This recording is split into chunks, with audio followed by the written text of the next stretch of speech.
ఓం సదాశివసమారంభాం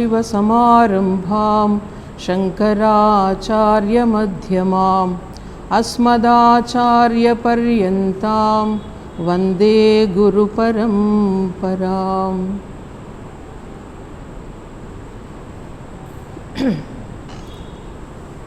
ఈరోజు వైశాఖ శుద్ధ పంచమి పుణ్యదినం. మన సనాతన ధర్మాన్ని పునఃప్రతిష్ఠించినటువంటి శంకరాచార్యుల వారి శుభ జన్మతిథి. శంకరులు వారు జన్మించారు కేరళ రాష్ట్రంలో కాలడి అనే గ్రామంలో. తల్లి ఆర్యాంబ, తండ్రి శివగురు.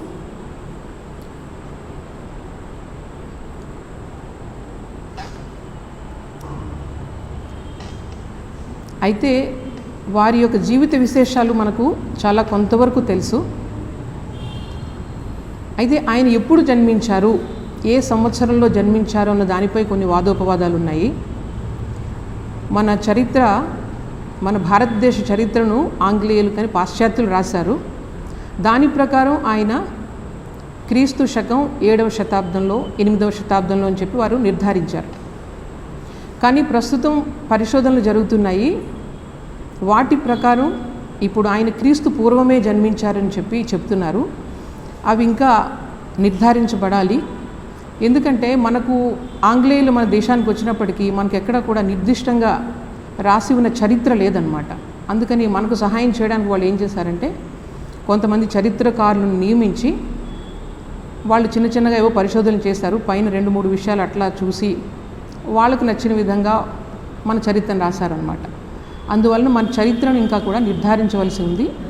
దాని ప్రకారం కూడా క్రీస్తు పూర్వం శంకరాచార్యులు జన్మించారని చెప్పేసి అంటున్నారు. అది వచ్చే కాలంలో నిర్ధారించబడుతుంది.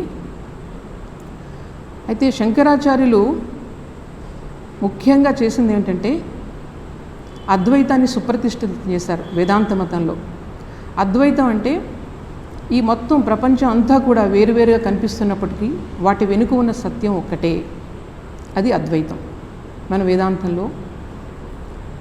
దానికి ముందు బౌద్ధులు ఏంటంటే కర్మకాండకు వ్యతిరేకంగా, అప్పుడు కర్మకాండ బాగా ఎక్కువగా పెరిగిపోయిన రోజుల్లో బౌద్ధ మతం ఆవిర్భవించింది. మొత్తం వేదాంత ధర్మాన్ని తిరస్కరించి ఒక కొత్త నూతన పంథాన్ని మొదలుపెట్టింది. దాదాపు మన వైదిక ధర్మం అన్నది మరుగున పడిపోయింది. ఆ పరిస్థితుల్లో శంకరాచార్యులు వారు వచ్చి అతి చిన్న వయసులో, కారణ జన్ములు అంటారంతే, చాలా చిన్న వయసులో 8 ఏళ్ల వయసులో మొత్తం వేదాంత ధర్మాన్ని అంటే అన్నిటినీ కూడా ఆయన ఆపోసన పట్టారు. 8 సంవత్సరాల వయసులో ఆయన సన్యాసం స్వీకరించి 16 సంవత్సరాల వయసులో ఆయన భాష్యాలన్నీ రాశారు. ఒకసారి ఆయన మేధ గురించి ఆలోచిస్తే మనం నమ్మలేమన్నమాట. ఈరోజు ఈ ఆధునిక యుగంలో మనం ఈ ఆధునిక విజ్ఞానం చెప్తున్న విషయాలన్నింటినీ కూడా శంకరుల వారు అప్పటి పరిభాషలో చెప్పారనమాట. ఇప్పుడు దేశకాల నిమిత్త అనే మాటలను మనం శంకరుల వారు ఆయన యొక్క రచనల్లో చూస్తూ ఉంటాం. ఈరోజు టైం, స్పేస్ అండ్ కాజేషన్, ఈ ఐన్స్టీన్ వచ్చిన తర్వాత ఇవన్నీ కూడా మనకు వినిపిస్తున్న పదాలు. అట్లాగే శంకరుల వారు ఈ ప్రపంచం వెనుక ఉన్న సత్యం ఒక్కటే, మనం చూస్తున్నదంతా కూడా ఓన్లీ పైకి కనిపించేది మాత్రమే, దానిలో శాశ్వతమైన సత్యం లేదు అని చెప్పారు. ఇది ఎలా కనిపిస్తుంది, ఇదంతా కూడా రకరకాలుగా ఎలా కనిపిస్తుంది ఒకే సత్యం అంటే దానికి ఒక అద్వితీయమైన ఒక శక్తి, దానిని ఆయన మాయాశక్తి అన్నారు. ఆ మాయాశక్తి ద్వారా ఈ ఒకే వస్తువు ఎన్నో వస్తువులుగా కనిపిస్తూ ఉన్నది అని చెప్పారు. ఈరోజు మన క్రియేషన్ గురించి, ఈ సృష్టి ఏర్పడిన విధానాన్ని గురించి బిగ్ బ్యాంగ్ థియరీ మీరు వినే ఉంటారు. అలాగే క్వాంటమ్ మెకానిక్స్ ఈరోజు ఏదైతే చూస్తున్నామో అందులో వాడే పదాలను మనం చూస్తే పారాడాక్స్ అంటే వాళ్ళకి లోపలిగా పదార్థం లోపలికి వెళ్ళే కొద్దీ కూడా ఆ పదార్థం యొక్క దాని యొక్క బిహేవియర్ ఎలా ఉంటుంది అన్నది వాళ్ళు వర్ణించలేక వాళ్ళు ఏం చేశారంటే పారాడాక్స్ అనే పదాలను వాడుతూ ఉండేవారనమాట. అట్లాగే అన్సర్టనిటీ, అనిశ్చితత్వం, ఇవన్నీ కూడా ఇప్పుడు సైన్స్ వాడుతున్న పదాలు. వీటినే శంకరుల వారు మాయా అని చెప్పారు. ఆయన పరిభాషలో అది వివరించారనమాట. ఇంకా ఆయన యొక్క రచనలపై పరిశోధనలు జరగాల్సి ఉంది. చాలా అద్భుతమైన విషయాలు. ఆయన చెప్పిన విషయాలను ఈరోజు కొన్ని ల్యాబొరేటరీస్లో వాళ్ళు కొటేషన్స్ కూడా పెట్టుకుంటూ ఉన్నారనమాట. సో దాన్ని బట్టి మీరు ఆలోచించవచ్చు, ఆయన ఈ పరిశోధనలన్నీ ఈ ప్రకృతిని ఎక్స్ప్లాయిట్ చేసి లేకపోతే పెద్ద పెద్ద ల్యాబొరేటరీస్ స్థాపించి ఆయన చేయలేదు. కేవలం ఆయన యొక్క ఇంట్యూటివ్ పవర్, ఆ ఋషి కాబట్టి ఆ మేధాశక్తితో ఈ విషయాలన్నీ కనుక్కున్నారు. ఇది భారతీయులు ప్రకృతిని శోధించినటువంటి పద్ధతి అన్నమాట. ఇప్పుడు ఈ రోజుల్లో అదే విషయాన్ని కనుక్కోవడానికి మనం ఎంత ఎక్స్ప్లాయిట్ చేస్తున్నాం మన ప్రకృతిని. సో ఈ విషయం నెమ్మదిగా అర్థమవుతుంది అందరికీ కూడా. శంకరుల వారు ఈ అద్వైత ప్రతిష్ఠ చేయడానికి ప్రతి నిమిషం ఎంత శ్రమించారో మనం ఆలోచిస్తే చాలా ఆశ్చర్యం అనిపిస్తుంది. ఆయన ముందుగా చేసింది ఏంటంటే మన భాష్య రచనలు చేశారు, ఉపనిషత్తులపై భాష్యాలు రాశారు, మన సంస్కృతి మూల గ్రంథాలు అవన్నీ కూడా వాటిపై భాష్యం రాశారు. తర్వాత వ్యాసులు వారు రాసినటువంటి ఈ వేదాంత సూత్రాలు ఉన్నాయి కదా, వాటిపైన కూడా వ్యాఖ్యానం రాశారు. అదే కాకుండా మరొక ముఖ్యమైన విషయం ఏమిటంటే మహాభారతం మధ్యలో ఉన్నటువంటి ఈ భగవద్గీతను ఆయన బయటకు తీసుకుని వచ్చి దానికి భాష్యం రాశారు. ఇవి మూడింటిని కూడా ప్రస్థాన గ్రంథాలు అంటారు, మన హైందవ ధర్మానికి మూల గ్రంథాలు అవి. ఒకటి శృతి ప్రస్థానం అంటారు, శృతి అంటే మన ఉపనిషత్తులు అవన్నీ కూడా. అలాగే స్మృతి ప్రస్థానం అంటే భగవద్గీత. అలాగే న్యాయ ప్రస్థానం అంటే ఉపనిషత్తుల్లో ఉన్న విషయాలను చాలా లాజికల్గా డెవలప్ చేశారు వ్యాస భగవానులు, దానిపైన వ్యాఖ్యానం రాశారు శంకరాచార్యుల వారు. ఇవి మూడు ఆయన రాసినటువంటి ప్రధానమైన రచనలు. అవి కాకుండా ప్రకరణ గ్రంథాలను కొన్ని రాశారు. అంటే ఈ పెద్ద పెద్ద గ్రంథాలని ప్రతి మనిషికి అర్థం కావు కాబట్టి ఈ వైదిక ధర్మాన్ని, వేదాంత పరిభాషను ప్రతి మానవునికి అందరికీ కూడా అందుబాటులో ఉండేలాగా చిన్న చిన్న గ్రంథాలు, అంటే ఒక్కొక్క దానిలో కూడా మొత్తం వేదాంత ప్రతిపాదన జరుగుతుందన్నమాట. అటువంటి చిన్న చిన్న గ్రంథాలు మీరు వినే ఉంటారు. దృగ్దృశ్య వివేకము, తర్వాత ఏంటో వివేక చూడామణి, ఇటువంటి గ్రంథాలు చాలా అని ప్రకరణ గ్రంథాలు రాశారు. అట్లాగే మూడవ రచనలు ఏమిటంటే స్తోత్రాలు. మనం ఇప్పుడు పాడుకునేంతవరకు పాడాం కదా పాటలు, అవన్నీ కూడా శంకరాచార్యులు వారు వివిధ దేవీ దేవతలపైన రచించిన స్తోత్రాలు ఉన్నాయన్నమాట. ఈ స్తోత్రాలలో చాలా ముఖ్యమైన స్తోత్రం ఏమిటంటే దక్షిణామూర్తి స్తోత్రం. ఎందుకంటే అందులో మొత్తం మనం చెప్పిన ప్రకరణ గ్రంథంలో ఎలాగైతే వేదాంతం మొత్తం ప్రతిపాదించబడుతుందో అదేవిధంగా ఈ స్తోత్రంలో మొత్తం వేదాంతం అంతా చెప్పబడింది. అంటే ఉపనిషత్తులన్నింటినీ కూడా ఒక చిన్న క్యాప్స్యూల్ లాగా చేస్తే అదే దక్షిణామూర్తి స్తోత్రం అన్నమాట. ఆచార్య శంకరులు మొత్తం వేదాంతాన్ని అంతటినీ కూడా ఒకే చిన్న స్తోత్రంలో అయినా దానికి ఎన్నో వ్యాఖ్యలు రాశారు. మళ్ళీ చిన్న స్తోత్రానికి ఎన్నో వ్యాఖ్యలు సురేశ్వరాచార్యుల వారు మానసోల్లాసం అనే వ్యాఖ్యను రాశారు. మళ్ళీ దానిపైన కొన్ని వ్యాఖ్యలు ఎన్నో కూడా రాశారన్నమాట ఈ చిన్న స్తోత్రానికి. అందులో ఏమిటంటే భగవంతుణ్ణి, అంటే ఈ శివుణ్ణి గురు రూపంలో మనం ఆ స్తోత్రంలో మనం ఆరాధిస్తాము. దీని గురించి ఈరోజు తెలుసుకుందాం. ఎందుకంటే ఈ స్తోత్రం ఈ స్వయంగా శంకరాచార్యుల వారిని ఆ గురువుగా మనకు చిత్రీకరిస్తుంది. అది శంకరాచార్యుల జీవితాన్ని కూడా అక్కడ మనకు చూపిస్తుంది. అట్లాగే ఆయన చెప్పినటువంటి మొత్తం ఈ సిద్ధాంతం ఏదైతే ఉందో అదంతా కూడా అందులో కనిపిస్తుంది అన్నమాట. మొత్తం శంకరుల వారి జీవితం అంతా కూడా సారాంశం మన అందులో కనిపిస్తుంది. కాబట్టి ఈరోజు దానిని ఉన్న సమయంలోనే కొంచెంసేపు దాని గురించి అనుధ్యానం చేద్దాం. శ్రీరామకృష్ణులు అనేవారు చాలాసార్లు చెప్పేవారు, సచ్చిదానంద మాత్రమే గురువు అని చెప్పేవారు. నిజంగా మనకు ఎవరు బోధిస్తారంటే కేవలం ఆ సచ్చిదానంద రూపంలో ఉన్నటువంటి గురువే మనకు వచ్చి బోధిస్తాడు అని చెప్తూ ఉండేవారు. ఆ మాట మనం ఈ స్తోత్రం చదువుతూ ఉంటే అది పదే గుర్తుకొస్తుంది అన్నమాట. ఇందులో ముఖ్యంగా ఉన్నవి 9 శ్లోకాలు ఉన్నాయి. ఈ 9 శ్లోకాలు 10వ శ్లోకం ఏమిటంటే అది ఫలశ్రుతి. అంటే ఈ శ్లోకాన్ని మనం చదివితే, ఈ స్తోత్రాన్ని మనం చదివితే మనకి ఏం లభిస్తుంది, అందులో ఏం లభిస్తుంది అంటే ముందుగా మనకి దాని బెనిఫిట్స్ తెలిస్తే మనకు కొంచెం ఇంట్రెస్ట్గా వింటాం, అవునా కదా. అందువల్ల ఈ సర్వాత్మత్వ సిద్ధి అనేది కలుగుతుందట. అంటే అందరిలోనూ కూడా ఒకే సత్యం ఉంది, దానిని మనం అనుభూతి చెందగలుగుతాం ఈ స్తోత్రాన్ని చదివితే. అట్లాగే మనం ఆ భగవంతునితో, ఈశ్వరునితో సమానం అనే భావం మనకు కలుగుతుంది చివరికి వచ్చేటప్పటికి. ఈ మనస్సు, ఈ దేహం కాదు, మనం ఆ ఈశ్వరునితో మనకి ఒక సారూప్యత ఉంది అన్నది మనకు ఈ స్తోత్రం చదివితే అర్థమవుతుంది. అట్లాగే అష్టసిద్ధులు కూడా కలుగుతాయట.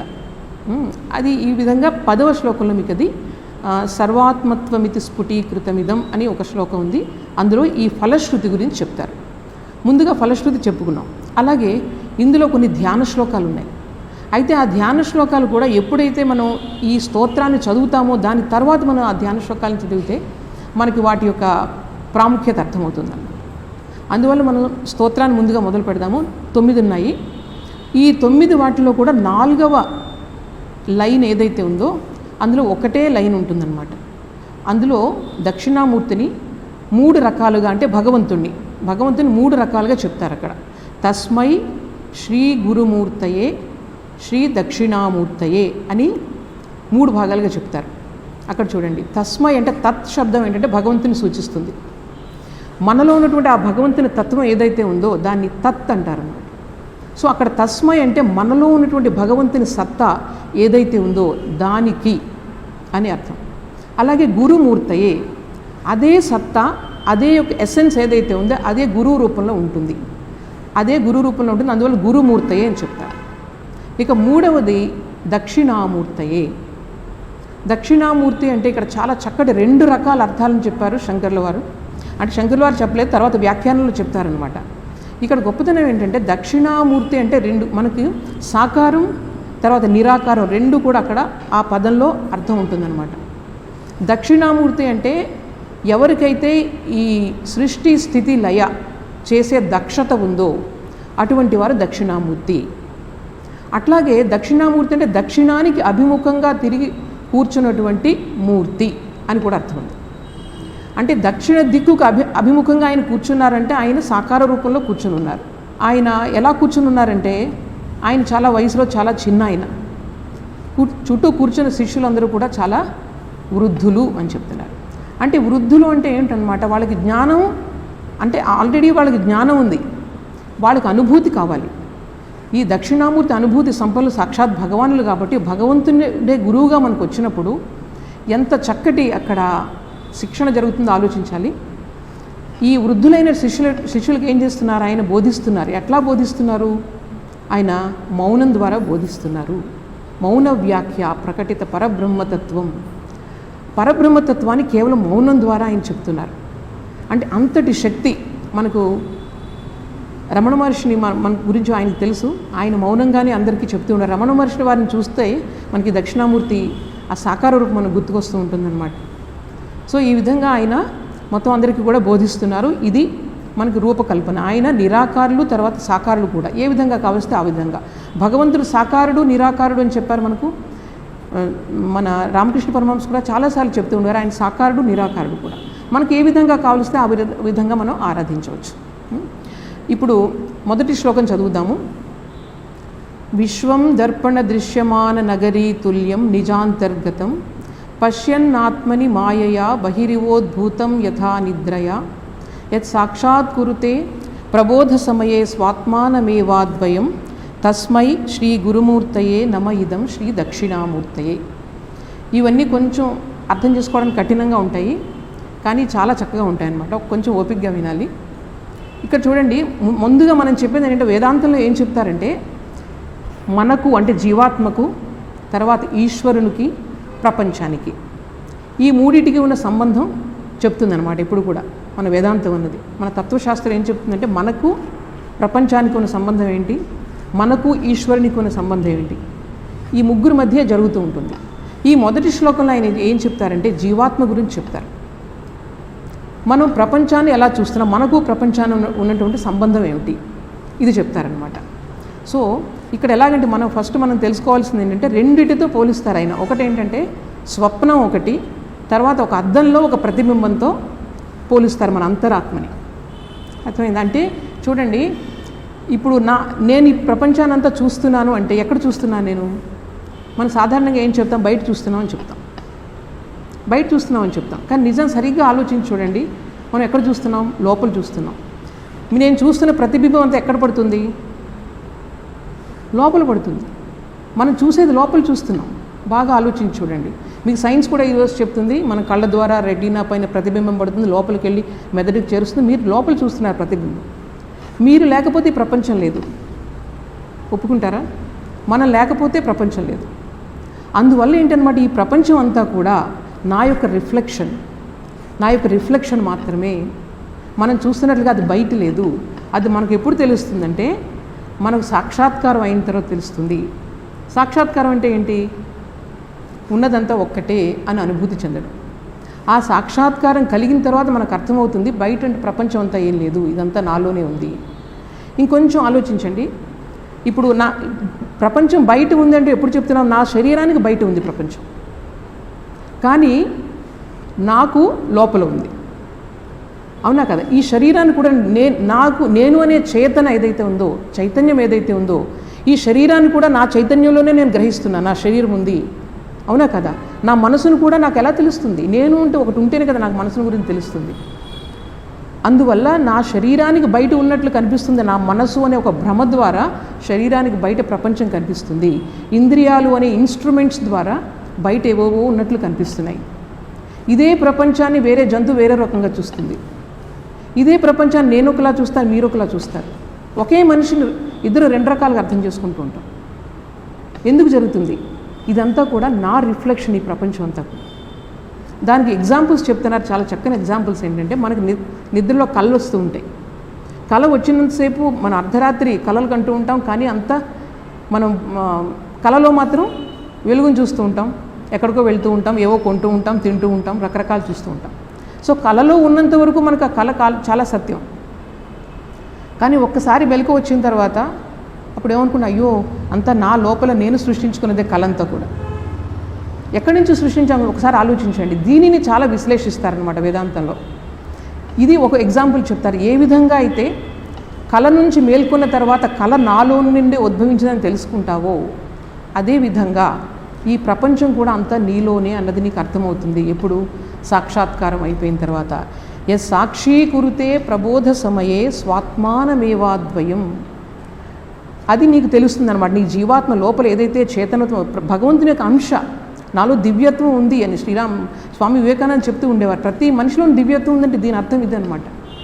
నా చేతనత్వం ఉంది ప్రతి మనిషిలో, కానీ మన ఐడెంటిఫికేషన్ దేంతో ఉంటుంది?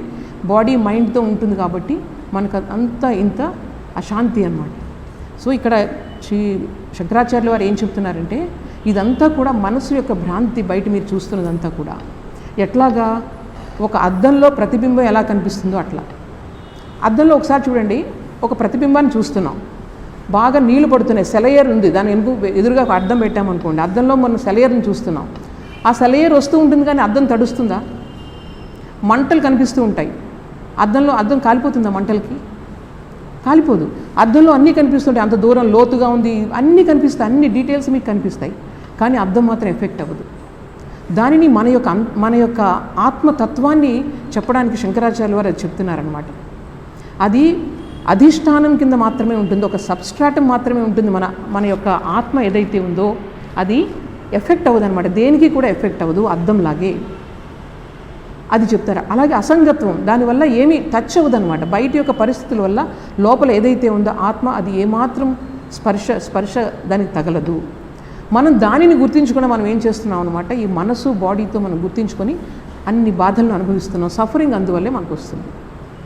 ఈ ఒక్క విషయం, ఇది ఒక్కటి మన మనిషి మానవ జన్మించిన తర్వాత ఇది మనం తెలుసుకోగలిగే శక్తి మనిషికి ఉంది. అందువల్ల ఈ గొప్ప గొప్ప ఆచార్యులు అందరూ కూడా వాళ్ళు చూసారు ఆ సత్యాన్ని, డే లైట్ లాగా వాళ్ళు చూస్తున్నారు. ఈ ఆత్మ అన్న ఈ అద్వితీయమైనటువంటి ఆత్మని వాళ్ళు చూస్తున్నారు. అంటే మనకు చెప్పాలని వాళ్ళు అంత తాపత్రయపడ్డారనమాట. ఇది మొదటి శ్లోకం. తర్వాత రెండో శ్లోకం చూద్దాం. బీజస్యాంతరివాంకురో జగదిదం ప్రాంగ్నిర్వికల్పం పునః మాయాకల్పిత దేశకాల కలనా వైచిత్ర్య చిత్రీకృతం మాయావీవ విజృంభయత్యపి మహాయోగీ వయస్వేచ్ఛయా తస్మై శ్రీ గురుమూర్తయే నమ ఇదం శ్రీ దక్షిణామూర్తయే. ఇక్కడ ఈ శ్లోకంలో ఈశ్వరుని గురించి చెప్తున్నారు. ఇక్కడ ముందు జీవాత్మ గురించి చెప్పారు, తర్వాత భగవంతుడి గురించి చెప్తున్నారు ఈ శ్లోకంలో. భగవంతుడు అనగానే ఏమిటనమాట, సృష్టిస్తాడని చెప్పి. సృష్టికర్త భగవంతుడు. మన శాస్త్రాల్లో ఏంటంటే సృష్టిని ఆయన ఎలా సృష్టించాడన్న దానిపై చాలా రకాల చర్చలు జరిగాయి. సింపుల్గా చెప్పుకుందాం. అదేంటంటే, ఒక కుంభకారుడు ఒక కుండని సృష్టించినట్లుగా భగవంతుడు ఈ సృష్టిని సృష్టించాడు. అంటే ఆయన ఒక వ్యక్తి అక్కడ కూర్చుని ఉన్నాడు, ఆయన మన ఈ ప్రపంచాన్ని తయారు చేశాడు అని మొదట మానవుడు సరిగ్గా మేధస్సుకి ఆ జ్ఞానం కలిగిన తర్వాత ఈ విధంగా ఫస్ట్ అనుకునేవారు అన్నమాట. అయితే ఇక్కడ ఒక ప్రశ్న వస్తుంది. అయితే భగవంతుడు వేరు, తర్వాత ఆయన ఒక మెటీరియల్ కావాలి కదా ప్రపంచాన్ని తయారు చేయాలంటే. ఆ మెటీరియల్ ఎక్కడి నుంచి వచ్చింది, దానికి కావాల్సిన పదార్థం ఎక్కడి నుంచి వచ్చింది అన్న ఆలోచన వచ్చింది.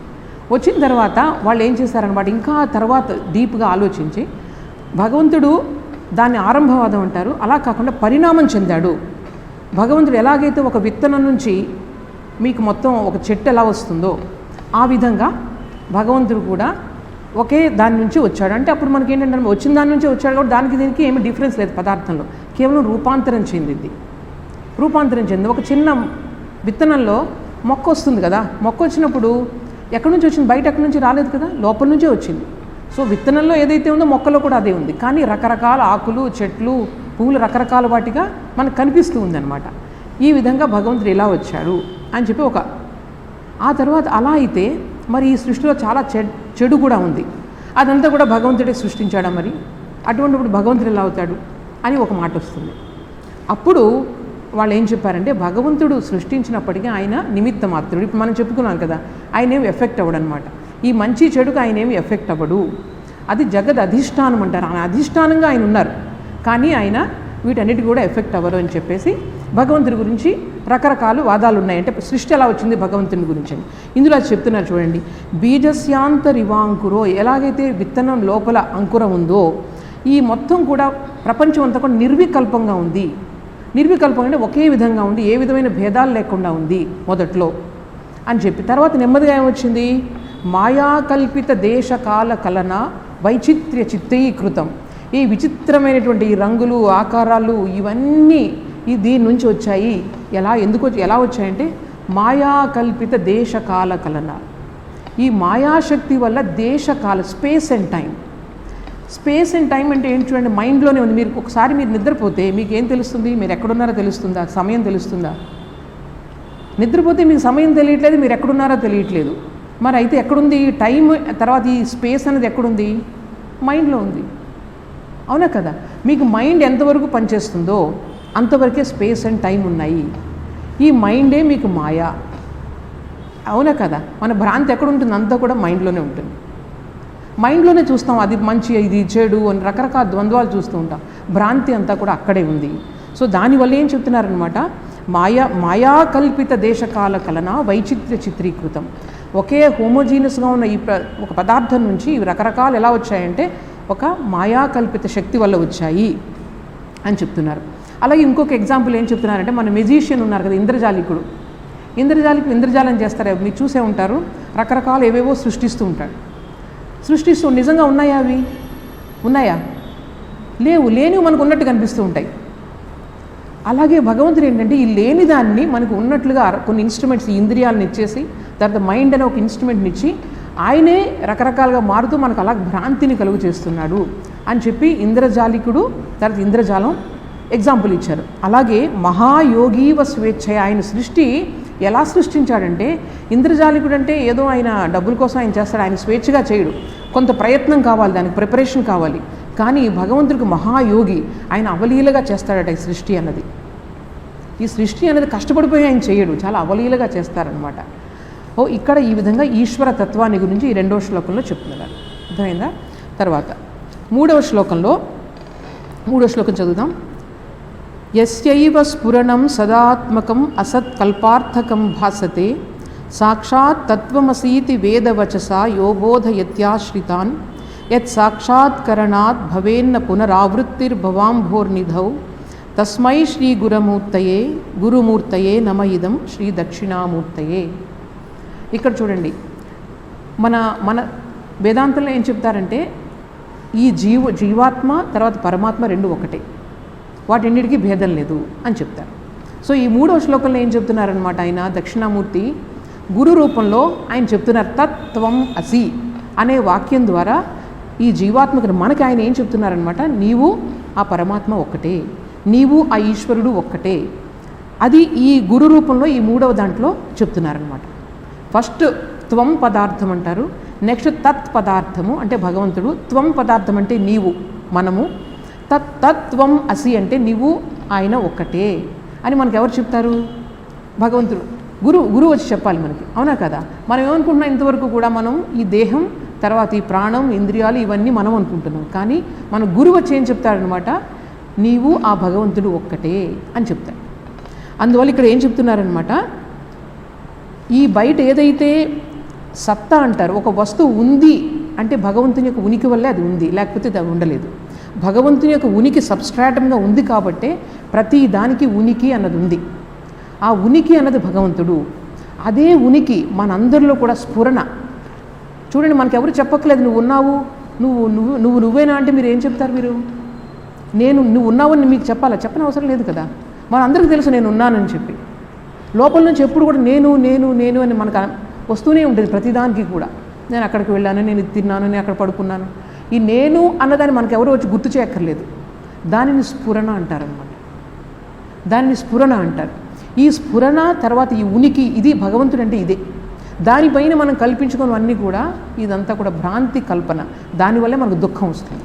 మన ఒరిజినల్గా ఎక్కడైతే ఈ ఉనికి స్ఫురణ ఎప్పుడైతే మనకు ఎప్పుడు ఉంటామో అప్పుడు మనకు ఎప్పుడు కూడా ఆనందం తప్ప. అందుకనే సత్ చిత్ ఆనందము అంటారు. ఇవి రెండు ఉన్నప్పుడు ఆనందం తప్ప ఇంకేముండదు. మనకి భ్రాంతి వల్లే దుఃఖం కలుగుతుంది. అందువల్ల ఆయన ఏం చెప్తారనమాట, సదాత్మకం ఎప్పుడూ ఉండే ఈ ఉనికి పైన, భగవంతుని యొక్క ఉనికి పైన అసత్ కల్పార్థకం భాసతే. ఈ అసత్ అనే వస్తువు అంటే ఎప్పుడు ఒకే విధంగా ఉండదు, ఎప్పుడు మారిపోతూ ఉంటుంది. ఆ అసత్ అనే వస్తువు ఎప్పుడు అలా మారుతూ మారుతూ ఒక కల్పార్థకం, ఒక కల్పనలాగా భాషిస్తూ ఉంటుంది. ఈ డిఫరెన్సెస్ ఇవన్నీ కూడా, ఈ భేదాలు ఇవన్నీ కూడా.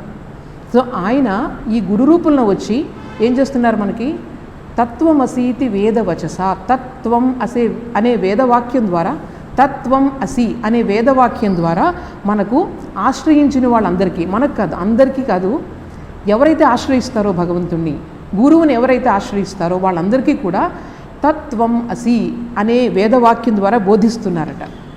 బోధించి తర్వాత ఏం చేస్తున్నారు, ఈ విధంగా మనకు సాక్షాత్కారం కలిగితే, గురువు వాక్యం వల్ల మనం సాధన చేసి సాక్షాత్కారం కలిగితే ఏమవుతుంది, మనకి సాక్షాత్కారం కలుగుతున్నప్పుడు మనకి అజ్ఞానం తొలగిపోయి ఆ ఉన్న ఒకే వస్తువు మనందరికీ కూడా అనుభూతికి వస్తుంది. అనుభూతికి వస్తే ఏం కలుగుతుంది, మళ్ళీ పునర్జన్మ ఉండదు. పునర్జన్మ ఉండదంటే దుఃఖం లేదు, మళ్ళీ జన్మ అంటే మళ్ళీ దుఃఖం.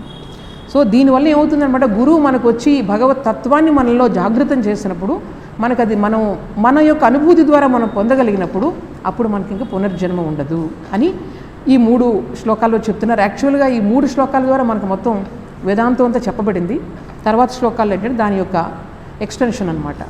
4వ శ్లోకం చూద్దాం. నానా ఛిద్ర ఘటోదర స్థిత మహాదీప ప్రభాభాస్వరం జ్ఞానం యస్యతు చక్షురాదికరణ ద్వారా బహిస్పందతే జానామీతి తమేవ భాంతం అనుభాతి ఏతత్ సమస్తం జగత్ తస్మై శ్రీ గురుమూర్తయే నమ ఇదం శ్రీ దక్షిణామూర్తయే. ఇప్పుడు సరే మనం తెలుసుకున్నాం, మనం జీవాత్మ అంటే ఏంటి, పరమాత్మ అంటే ఏంటి. అయితే ఇక్కడ ఏం చెప్తున్నారంటే ట్రాన్సాక్షన్, మనం ప్రపంచంతో ఈ మాయాకల్పిత ప్రపంచంతో మనం వ్యవహారం చేస్తున్నాం, చూస్తున్నాం, వింటున్నాం, తింటున్నాం, స్పర్శ చేస్తున్నాం, ఈ ప్రపంచాన్ని మనం అనుభూతి చెందుతున్నాం. అది ఎలా కలుగుతుంది, ఆ అనుభూతి ఎలా కలుగుతుంది, మనం ప్రపంచాన్ని ఎలా గ్రహిస్తున్నాం అన్నది దీనిలో చెప్తున్నారు. దీని ఏం చేస్తున్నారనమాట, మన జీవాత్మని ఒక కుండ ఉదాహరణతో చెప్తున్నారు. ఇది చాలా ఇంట్రెస్టింగ్గా ఉంటుంది. చూడండి, ఒక కుండ, ఆ కుండకి చిన్న చిన్న రంధ్రాలు ఉన్నాయి, దాన్ని బోర్లించి పెట్టారు. దాని లోపల ఏం చేశారనమాట, ఒక పెద్ద దీపాన్ని పెట్టారు, మంచి కాంతివంతమైన దీపాన్ని పెట్టారు. దీపం పెడితే అప్పుడు ఏమవుతుంది, అంధకారంలో ఈ కుండను పెట్టారు, కుండకేమో రంధ్రాలు ఉన్నాయి, ఆ లోపల దీపాన్ని పెట్టారు. అప్పుడు ఏమవుతుంది, రంధ్రాల ద్వారా మొత్తం కాంతి అనేది బయటకు వస్తుంది. అందుకనే నానాఛిద్ర ఘటోదర స్థిత మహా దీప ప్రభాభాస్వరం, మన లోపల అలా ఆత్మశక్తి ఉంది. రంధ్రాలు ఏమిటండి అంటే మన ఇంద్రియాలు. అంటే వెలుగు బయటకు వస్తుంది, మన ఆత్మశక్తి ఈ కళ్ళ ద్వారా బయటకు వస్తుంది కాబట్టే మనం వస్తువుని చూడగలుగుతున్నాం. లేకపోతే ఎలా చూడగలుగుతున్నాం, ఒక డెడ్ బాడీని పెట్టి మనం అక్కడ చూడమంటే కళ్ళు తెరిచే ఉంటే చూస్తుందా? లోపల ఆత్మశక్తి ఈ ఇంద్రియాల ద్వారా బయటికి ప్రవహిస్తూ దీనిని నేను తెలుసుకున్నాను, దీన్ని నేను చూశాను, దాన్ని మనకి తెలియ చెప్తుందన్నమాట. ఎప్పుడు కూడా వేదాంతంలో మీకు కాంతి అనగానే నాలెడ్జ్కి అది పరిభాష అనమాట. కాంతి అనగానే అంటే ఒక విషయాన్ని మనకు తెలియచేస్తుంది. ఇది తెల్లగా ఉంది, నల్లగా ఉంది, లేకపోతే ఇది చాలా వినడానికి బాగుంది, బాగలేదు అని తెలియచెప్తుంది. ఆ నాలెడ్జ్ ఎక్కడి నుంచి వస్తుంది, ఈ ఆత్మశక్తి ఇంద్రియాల ద్వారా బయటికి వచ్చి ఆ వస్తువుల మీద పడి ఆ వస్తువుల యొక్క జ్ఞానాన్ని మనకిస్తుంది. అందుకనే ఇక్కడ చెప్తున్నారు జానామి ఇతి, నేను తెలుసుకున్నాను అనే భావాన్ని మనకు తెలియజేస్తుంది కదా, అది ఆ భావాన్ని తెలియజేస్తూ మొత్తం ఈ ఆత్మశక్తే ప్రపంచం అంతా కూడా ప్రకాశిస్తూ ఉంది. ప్రకాశించి తమేవ భాంతం అనుభాతి, మొత్తం అన్నిటినీ కూడా ప్రకాశింపచేస్తుంది. తను ప్రకాశిస్తుంది, అన్నిటినీ ప్రకాశింపచేస్తుంది. ఉదాహరణకు చూడండి, మన సూర్యుడు స్వయం ప్రకాశంగా ఉన్నాడా లేదా? ఆయన ప్రకాశిస్తూ ఉంటాడు, మళ్ళీ అన్నిటినీ ప్రకాశింపచేస్తూ ఉంటాడు. అందువల్ల ఏంటంటే ఆత్మశక్తిని, సూర్యుని శక్తి ఆత్మశక్తి కాదు, కానీ మనకు కనిపించే వస్తువుల్లో సూర్యశక్తి అనేది ఆత్మశక్తికి ఒక ఉదాహరణగా చెప్పుకోవచ్చు అనమాట. ఈవెన్ సూర్యుడు కూడా ఆత్మశక్తి వల్లే ప్రకాశిస్తున్నాడు. అర్థమైందా? సో ప్రపంచంలో మొత్తం ఈ జ్ఞానం కలుగుతుంది, ఇంద్రియాలు పనిచేస్తున్నాయంటే కేవలం వాటి వల్లే పనిచేస్తున్నాయి. కేనోపనిషత్తులో ఒక చక్కటి వాక్యాలు ఉన్నాయి. యత్ చక్షుషా నా పశ్యతి ఏన చక్షూంషి పశ్యతి తదేవ బ్రహ్మ త్వం విద్ధి నేదం యదిదం ఉపాసతే. అంటే దేనిని కళ్ళు చూడలేవో కానీ దేని వలన కళ్ళు చూస్తున్నాయో అదే భగవంతుడు. ఇది ఒక్కటి తెలుసుకుంటే ఏం అక్కర్లేదు. దేనిని కళ్ళు చూడలేవో కానీ దేని వలన కళ్ళు చూస్తున్నాయో అదే భగవంతుడు. అంతేగాని మీరు ఇక్కడ ఉపాసిస్తున్నట్టు ఈ దేవుళ్ళు దేవతలు కాదు, భగవంతుడు ఎవరన్నమాట అది. అంటే మీ కళ్ళ ద్వారా ఎప్పుడు కూడా ప్రతిబోధ విదితం, మీ యొక్క పర్సెప్షన్ మీరు చూస్తున్నారే ప్రతి దాని ద్వారా కూడా భగవంతుని యొక్క శక్తి అది అభివ్యక్తం అవుతుంది. కానీ దీన్ని మనం పట్టించుకోం, మనం వింటున్నాం. అలాగే దేనినైతే చెవులు వినలేవో కానీ దేని ద్వారా చెవులు వింటున్నాయో అదే భగవంతుడు. ఇలా చెప్పుకుంటూ వెళ్తారనమాట ఉపనిషత్తులో. 10,000 సంవత్సరాల క్రితం చెప్పిన మాటలు ఇవన్నీ కూడా. సో భగవంతుని యొక్క ఉనికి ఎక్కడో లేదు, ఇక్కడే ఉంది, ఈ లోపలే ఉంది అంతా కూడా. దానిని మనం పరిశోధన చేసి అంతరాత్మ పరిశుద్ధం చేసుకొని దాన్ని కనుక్కోవాలి. అది తర్వాత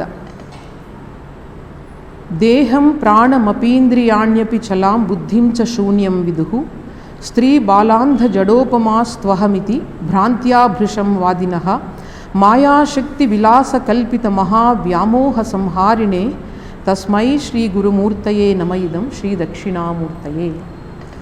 ఇక్కడ ఏంటంటే చాలామంది దేహమే సర్వస్వం అనుకుంటారు, కొంతమంది ఇంద్రియాలే సర్వస్వం అనుకుంటారు, కొంతమంది ప్రాణమే సర్వస్వం అనుకుంటారు. ఇట్లా వీళ్ళందరూ అనుకున్న వాళ్ళందరినీ కూడా ఇక్కడ శంకరాచార్యులు వారు స్త్రీలతోనూ అంధులతోనూ బాలలతోనూ జడులతోనూ పోలుస్తున్నారు. స్త్రీలతో పోలుస్తున్నారంటే అప్పట్లో స్త్రీల యొక్క పరిస్థితి ఎలా ఉందో మీరు అర్థం చేసుకోండి. అంటే స్త్రీలు అంటే ఇంకేం తెలియదు, వాళ్ళు మంచి హయ్యర్ థాట్స్ ఏం వాళ్ళకు ఉండవు, ఎంతసేపు కూడా సంసారం, ఎవరి మీద డిపెండ్ అయిపోయి ఎవరు లేకపోతే ఉండలేరు. ఈ విధంగా స్త్రీలు ఆ రోజు సమాజంలో, ఆనాటి సమాజంలో అలా ఉండేవారు అనుకుంటాను. అందువల్ల స్త్రీలను ఏంటంటే ఎక్కడైతే వీక్నెస్ ఉందో అక్కడ ఎగ్జాంపుల్స్ కింద ఇస్తూ ఉండేవారు.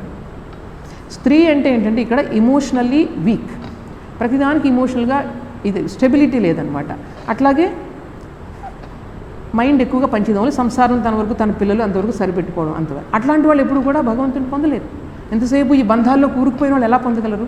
అందువల్ల పురుషులైనా స్త్రీలైనా ఎవరైతే ఎమోషనల్గా స్టెబిలిటీ ఉండదో, ఎవరికైతే మేధాశక్తి సరిగా పనిచేయదో వాళ్ళందరూ కూడా స్త్రీలే, స్త్రీ స్వభావం కలిగిన వారే. అది ఇక్కడ ఉద్దేశంతో చెప్పారు. అట్లాగే బాలలు అంటే ఏంటి? చిన్నపిల్లలు ఆట బొమ్మలతో ఆడుకుంటూ ఉంటారు, వాళ్ళకి జ్ఞానం అన్నది షార్ప్నెస్ ఉండదు కదా, ఎంతసేపు చిన్న చిన్న వాటిలోనే వాళ్ళు సంతృప్తి పడతారు. అలాగే జడులు అంటే వాళ్ళకి అసలు మందబుద్ధి ఉంటుంది, ఏమీ ఆలోచించలేరు. అంధులంటే ఏంటనమాట, ఏదైతే సత్యం ఉందో వాటి పట్ల వాళ్ళు అంధత్వం కలిగి ఉంటారు. కళ్ళు లేకపోయిన వాడు అంధులు కాదు. ఎవరికైతే సత్యం పట్ల దృష్టి లేదో, అటువంటి దృష్టి లేదో వాళ్ళందరూ అంధులు. అట్లాగా అర్థంతో ఇక్కడ వాడారనమాట. స్త్రీలను అవమానపరచాలని కాదు, అంటే అప్పట్లో ఉన్న పరిస్థితులను బట్టి ఈ రోజులో స్త్రీలు ఎంత డెవలప్ అయ్యారు కదా, ఎంత అభివృద్ధి చెందుతున్నారు. ఈరోజు ఎవరో ఇలా రాయలేరు ఇప్పుడు తెలుసుకుంటే. ఇంకా ఈ పరిణామ క్రమంలో స్త్రీలు, స్వామి వివేకానంద అయితే ఏమన్నారంటే రాబోయే కాలం అంతా కూడా గొప్ప ఆధ్యాత్మికత కలిగినటువంటి స్త్రీల యొక్క యుగం అని చెప్పారు. ముందు యుగాల్లో స్వామీజీ చెప్పారు, మెటాఫిజికల్ విమెన్ రాబోయే కాలం అంతా కూడా వాళ్ళు వస్తారని చెప్పారు. సో ముందు ఇంకా ప్రగతి చెందుతుంది. సో ఇక్కడ ఏం చెప్తున్నారనమాట, మనం దేహం, ప్రాణం, ఇంద్రియాలనే ఐడెంటిఫికేషన్. నేను బాగా పాడతాను అనుకోండి, నేనే పాడతాను, నా గొంతు పాడుతుంది కానీ నేనే పాడతాను అహంకారం వస్తుంది మన లోపల. అట్లాగే నాకు మంచి మేధాశక్తి ఉంది, నా బుద్ధితో నాకు ఐడెంటిఫికేషన్, నేను బాగా ఆలోచించగలను. ఇట్లా ఒక అహంకారం అనేది మనకి ఏం చేస్తుంది అనమాట, మనకున్న దేహంతోనూ తర్వాత మన ఇంద్రియాలతోనూ మనం ఐడెంటిఫై చేసుకుంటాము. అది తప్పు అనమాట. అట్లాంటి వాళ్ళందరూ కూడా స్త్రీలు, అంధులు, బాలులు, జడులు. అది శంకరాచార్యులు వారు చెప్తున్నారు. మనం అందరూ ఆ కేటగిరీలోకి వస్తాం, డౌట్ లేదు, అవునా కదా. సో ఇది ఎందుకంటే దీనివల్ల ఏమవుతుందనమాట, మాయాశక్తి విలాస కల్పిత మహావ్యామోహ సంహారినే. ఇటువంటి మాయాశక్తి ఏదైతే ఉందో, ఈ అంధత్వం వల్ల ఉందే ఆ మాయాశక్తి, ఎంతసేపు కూడా నా వాళ్ళు ఇవన్నీ మనం అందులో కూరుకుపోయి ఉన్నామే, అటువంటి మహావ్యామోహాన్ని సంహరిస్తారు ఎవరు? దక్షిణామూర్తి. దక్షిణామూర్తి ఉపాసన చేస్తే ఆ వ్యామోహం అంతా పోయి ఆ భ్రాంతి అంతా మనకు పోతుంది అని చెప్తున్నారు ఇందులో. నెక్స్ట్, రాహుగ్రస్త దివాకరేందు సదృశో మాయా సమాచ్ఛాదనాత్ సన్మాత్ర కరణోపసంహరణతో యోభూత్ సుషుప్త పుమాన్ ప్రాగప్సాప్స్వమితి ప్రబోధ సమయే యః ప్రత్యభిజ్ఞాయతే తస్మై శ్రీ గురుమూర్తయే నమయిదం శ్రీ దక్షిణామూర్తయే. ఇక్కడ చాలా మనకు సమయం తక్కువ ఉంది, కొంచెం క్లుప్తంగా చెప్పుకుంటూ వెళ్దాము. ఇందులో ఏం చెప్తున్నారంటే మన డీప్ స్లీప్ గురించి చెప్తున్నారు. మనం బాగా గాఢ నిద్రలో ఉన్నప్పుడు మనం ఏమిటి అన్నది ఇక్కడ చెప్తున్నారు. ఆ గాఢ నిద్రలో ఉన్నప్పుడు ఏమవుతుంది, మన మైండ్ అంతా కూడా లయం అయిపోతుంది. లయ అంటే తాత్కాలికంగా అది నిద్రపోతుంది మైండ్. అప్పుడు లోపల ఏముంటుంది, కానీ మనం పొద్దున ఉదయం లేచి కానీ బాగా నిద్ర పట్టింది అనుకోండి మీకు, అబ్బా నేను బాగా నిద్రపోయాను అంటారు కదా. ఆ బాగా మైండ్ అక్కడ లేదు. అక్కడ మరి లేనప్పుడు ఎవరు అనుకున్నారు బాగా నిద్రపోయానని? ఎవరు రిజిస్టర్ చేశారు అక్కడ? ఎవరు ఉన్నారు కదా అక్కడ. మైండ్ లేకపోతే ఏం లేదు, కానీ ఎవరు రిజిస్టర్ చేశారు అక్కడ? దాన్ని బట్టి ఒక క్లూ ఏంటంటే అక్కడ లోపల ఒకటి ఉంది, చేతన అనేది ఒకటి ఉంది అని చెప్తారనమాట. అని చెప్పి దానికి ఏం చెప్తారనమాట, మనకు తాత్కాలికంగా దాన్ని ఆ నిద్ర వల్ల ఏమైందనమాట, అది పైన ఎలాగైతే మన గ్రహణం పట్టినప్పుడు ఈ సూర్యచంద్రులన్నీ కూడా తాత్కాలికంగా కప్పబడతాయి, కానీ లోపల మాత్రం దాని కిరణాలు వెలుగంతా పోదు కదా, వెనక ఉంది వెలుగు. తాత్కాలికంగా ఎలా అయితే కప్పబడుతుందో మన యొక్క లోపల అంతరాత్మను కూడా మన యొక్క సుషుప్తి అవస్థలో మన కారణ శరీరం అంటారు, అది దాన్ని కప్పివేస్తుంది. అది ఎలా తెలుస్తుందంటే మనం లేచిన వెంటనే మళ్ళీ మనకు అన్నీ గుర్తుకొస్తాయి. లేచిన వెంటనే మనం ఎక్కడున్నామో మనం ఫస్ట్ గుర్తుకొస్తుంది, అవునా కదా. స్థానం, దేశకాలం ఉంటారు కదా, దేశం కాలం వెంటనే ఏదైనా ఊరు వెళ్ళారనుకోండి, మీరు ఊరు వెళ్ళిన వెంటనే అక్కడికి వెళ్ళిన తర్వాత ముందు రోజు ఎక్కడున్నాను నేను మనకు అర్థం కాదు. ఒక నిమిషం ఫస్ట్ అర్థం కాదు, తర్వాత టైం తెలియదు. వెంటనే ఎలా వస్తుందన్నమాట మీకు టైం అండ్ స్పేస్ నెమ్మదిగా మనకు మళ్ళీ రికగ్నిషన్ అనేది వస్తుందన్నమాట. చూడండి ఎంత స్టడీ చేశారో వాళ్ళు నిద్రని. ఫస్ట్ అంతా కూడా మన లోపలికి వెళ్ళిపోయింది, మైండ్ లేదు అక్కడ, కానీ ఏదో ఒకటి రిజిస్టర్ చేస్తుంది. మార్నింగ్ లేవగానే మళ్ళీ మన టైం అండ్ స్పేస్ అన్నీ వస్తున్నాయి. దాన్ని ఇక్కడ ఏం చెప్తున్నారంటే ప్రత్యభిజ్ఞాయతే, రికగ్నిషన్. మళ్ళీ రికగ్నైజ్ చేస్తున్నారు అన్నీ, మళ్ళీ నా వాళ్ళు నా పిల్లలు ఇదంతా కూడా రికగ్నిషన్. నిద్రలో మీకు ఏం గుర్తుండదు, స్వప్నంలో మళ్ళీ గుర్తుంటుంది, కానీ నిద్రలో మీకు గాఢ నిద్రలో ఏమీ గుర్తుండదు. గాఢ నిద్ర అన్నది మహారాజుకి ఒకటే, మామూలు ఆర్డినరీ జంతువులకి ఒకటే, మనకి ఒకటే. ఆ లోపల అందరం ఒకటే అనమాట. ఆ మళ్ళీ పైకి వచ్చేటప్పుడు అంతా కూడా మళ్ళీ ఇదంతా సంసారాన్ని మనం విస్తరించుకుంటూ ఉంటాం. అంతా ఐడెంటిఫికేషన్ అది ఇందులో చెప్తారు. నెక్స్ట్, బాల్యాదిష్వపి జాగ్రదాదిషు తథా సర్వాస్వస్థాస్వపి వ్యావృత్తాసు అనువర్తమానం అహమిత్యంత స్ఫురంతం సదా స్వాత్మానం ప్రకటీకరోతి భజతాం యో ముద్రయా భద్రయా తస్మై శ్రీ గురుమూర్తయే నమయిదం శ్రీ దక్షిణామూర్తయే. ఇదొక చాలా వండర్ఫుల్. ఇప్పుడు ఇందులో ఏం చెప్తారంటే మనం చాలా అవస్థల్లో ఉంటాం. ఒకసారి పడుకుని ఉంటాం, నిద్రావస్థలో ఉంటాం, స్వప్నావస్థలో ఉంటాం, అలాగే మెలకువగా ఉంటాం, అలాగే చలనావస్థ తిరుగుతూ ఉంటాం, కూర్చొని ఉంటాం, అట్లాగే మనం చిన్న వయసులో ఉంటాం, పెద్దవాళ్ళం అవుతాం. తర్వాత ఈ అన్ని అవస్థలు, చాలా రకాల అవస్థలు, కోపంగా ఉంటాం, కోపావస్థ, అట్లాగే ఆనందంగా ఉంటాం, ఆనందావస్థ, రకరకాల అవస్థలు, హండ్రెడ్స్ ఆఫ్ అవస్థాస్ ఉంటాయి. వీటన్నిటిలో కూడా కామన్గా ఉన్నది ఒకటి ఉంది. అదేంటది?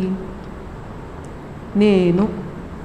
చిన్నప్పటి నుంచి ఐడెంటిఫికేషన్, నేను అని సెంట్రల్ థ్రెడ్ను పట్టుకొని నేను కోపంగా ఉన్నాను, నేను ఆకలిగా ఉన్నాను, నేను ప్రశాంతంగా ఉన్నాను, నేను తిరుగుతున్నాను, కూర్చున్నాను. ఈ నేను అన్నది కామన్ అన్నిటికీ కూడా. అది ఇక్కడ చెప్తున్నారు. చూడండి ఎన్ని రకాలుగా మనకు అర్థం చెప్పడానికి ప్రయత్నం చేస్తున్నారు శంకరాచార్యులు వారు. ఇక్కడ ఏం చెప్తున్నారంటే వ్యావృత్తాసు అనువర్తమానం, ఏవైతే డిఫరెంట్ ఆబ్జెక్ట్స్ ఉన్నాయో వాటన్నిటినీ కలుపుతూ ఒకటి ఉన్నది అనువర్తమానం. అది ఎంతసేపు ఏముంటుంది? అహం అహం అహం అంటుందట. నేను అహం ఇది అంత స్ఫురంతం, లోపల నుంచి స్ఫురణ వస్తుంది, నేను అని. అది ఏదైతే ఉందో అన్ని అవస్థల్లో కూడా ఇది ఉంది, బాల్యావస్థలో ఉంది, ప్రౌఢావస్థలో ఉంది, వృద్ధావస్థలో ఉంది, అన్ని అవస్థల్లోనే ఉంది. అట్లాగే పడుకున్నప్పుడు ఉంది, లేచినప్పుడు ఉంది, తిరుగుతున్నప్పుడు ఉంది. ఇట్లా అన్ని అవస్థలకు ఏదైతే ఉందో అది అహం ఇత్యంత స్ఫురంతం సదా స్వాత్మానం ప్రకటీకరోతి భజతాం యో ముద్రయా భద్రయ. ఇక్కడ ఈ లోపల ఏదైతే అహం అహం అంటుందో అదే దక్షిణామూర్తి, అదే భగవంతుడు. ఆయన ఏం చేస్తున్నారట, జ్ఞానముద్ర చిన్ముద్ర ద్వారా ఎవరైతే ఆయన ఆరాధిస్తున్నారో వాళ్ళకి మొత్తం తత్వాన్ని చెప్తున్నారు, ఆత్మతత్వాన్ని. ఇది చాలా సింపుల్గా చెప్పుకుందాము. అదేంటంటే ఇలా చిన్ముద్ర అంటే ఇది. ఇక్కడ మనకన్నీ కూడా 3 ఉన్నాయి ప్రపంచంలో. అన్నీ చూడండి, జాగ్రత్త అవస్థ, స్వప్నావస్థ, తర్వాత సుషుప్తి అవస్థ, తర్వాత సత్వ రజస్తమో గుణాలు, ఇంకా 3 చాలా ఉన్నాయి మన దగ్గర. సూక్ష్మ స్థూల కారణ శరీరాలు, ఇలా 3 వర్తమాన భూత భవిష్యత్ కాలాలు, చాలా 3 ఉన్నాయి. ఇవన్నీ కూడా ప్రపంచంలో ఉన్నాయి. ఇవన్నీ కూడా ఇదేమో జీవాత్మ, ఈ ప్రపంచంతో కలిసిపోయేది జీవాత్మ కింద ఉంది. అంటే తన్ను తాను భ్రాంతిలో మొత్తం శరీరం మనస్సు అని చెప్పి మొత్తం ప్రపంచంతో కలిసిపోయింది. అది భగవంతుడి వైపు వెళ్ళాలి. వెళ్తే 3 విడిగా ఉండిపోతాయి. అప్పుడు జీవ బ్రహ్మైక్యం కలుగుతుంది. ఇది చిన్ముద్ర యొక్క ఇదనమాట అర్థం. ఇది అర్థమైందా? అలాగే దీని ద్వారా మనకు జస్ట్ చేతిలో ఒక ముద్ర ద్వారా భగవంతుడు ఆ తత్వాన్ని మనకు తెలియజేస్తున్నారు. దీన్నే జ్ఞానముద్ర అంటాం. ఈ జ్ఞానముద్ర ద్వారా, ఈ జ్ఞానముద్రకు చాలా సైంటిఫిక్గా ఇప్పుడు చాలా చెప్తున్నారు. ఇది పెట్టుకుని కాన్సన్ట్రేషన్ బాగా వస్తుందని. ఇది ఎప్పుడో మన ఋషులు తెలియజేశారనమాట. అంటే ఈ 3 భూత భవిష్యత్ వర్తమాన కాలాన్ని వదిలేసి జీవాత్మ ఎప్పుడైతే పరమాత్మతో ఐక్యమైందో అప్పుడు ఏమవుతుందనమాట, మనకు సాక్షాత్కారం కలుగుతుంది. ఇవి 3తో కలిసి ఉన్నంత వరకు మనకు సంసారంలో తిరుగుతూ ఉంటాం. అది తర్వాత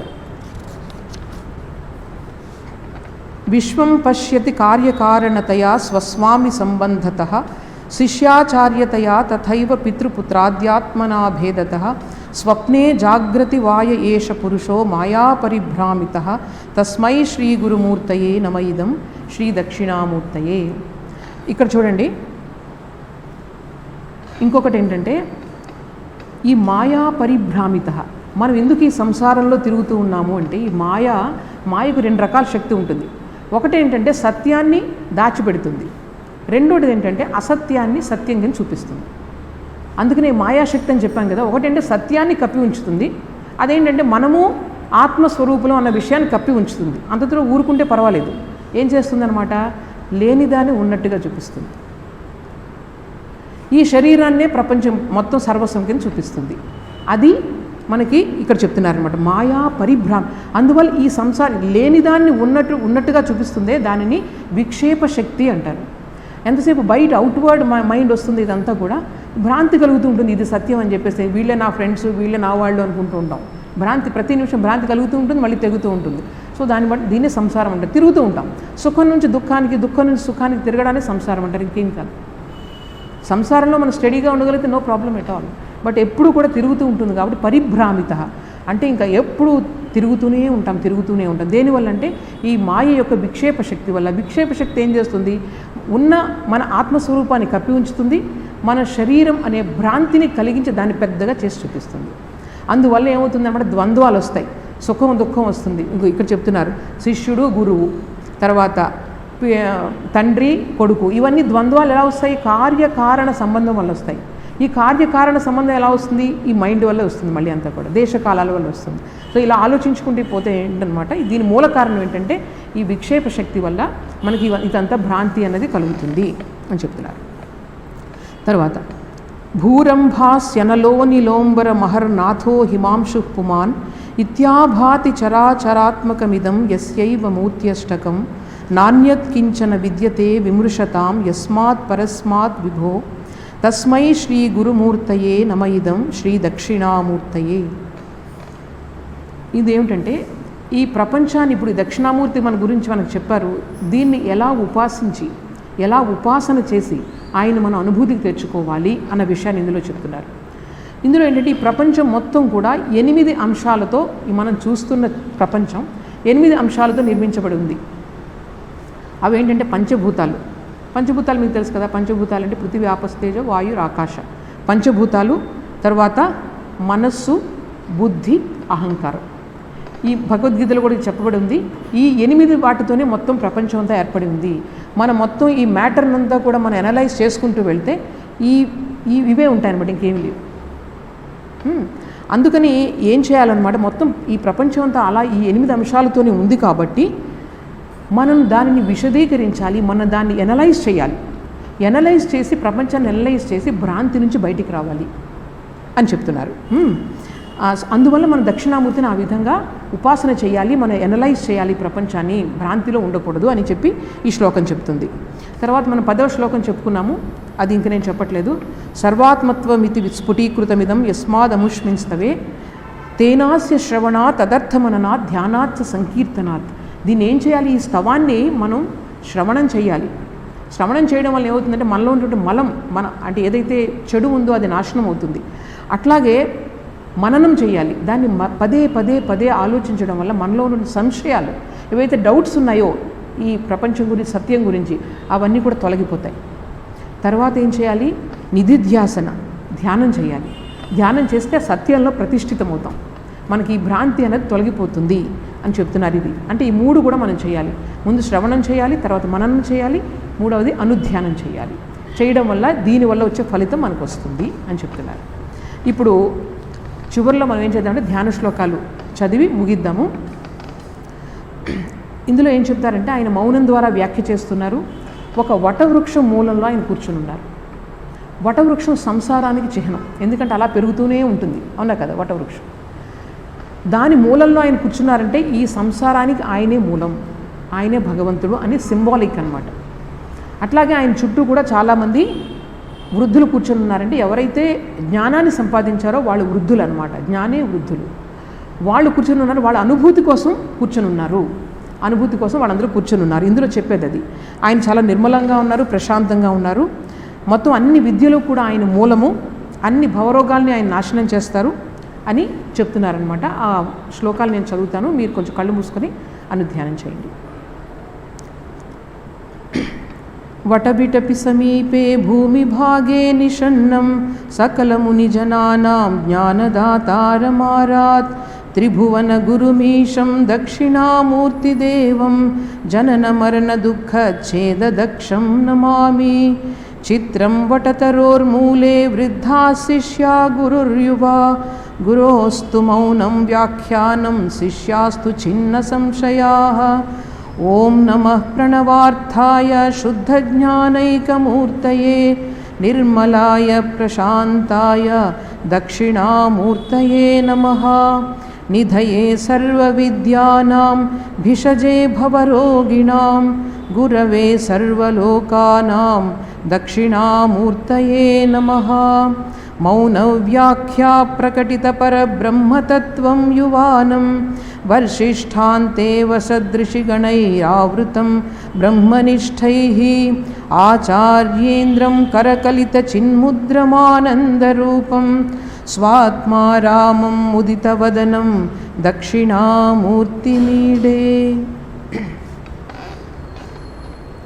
ఆచార్య శంకరుల వారికి వందనాలు సమర్పిస్తూ దీనిని ముగిద్దాం.